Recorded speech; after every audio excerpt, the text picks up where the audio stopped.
D'abord, je ne suis pas étonné. Alors encore une fois, si ça appartient au fondamentalisme islamique.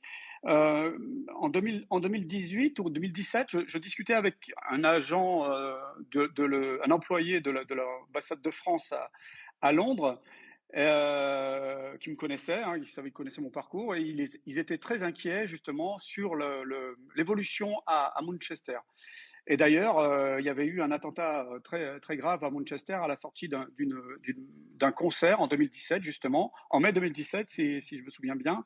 Et c'était à la période où il y a eu quelques attaques islamiques, islamistes en Angleterre, notamment sur le pont à Londres, etc., etc., où il y a eu pas mal de bilans.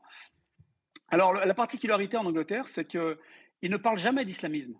Ils ne veulent jamais mettre en avant le contexte islamiste des attaques.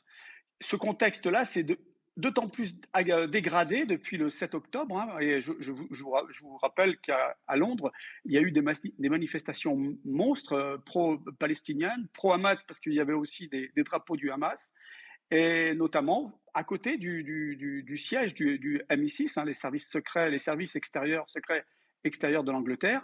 Et dans ces manifestations, on a entendu mort aux Juifs, hein, régulièrement en Angleterre.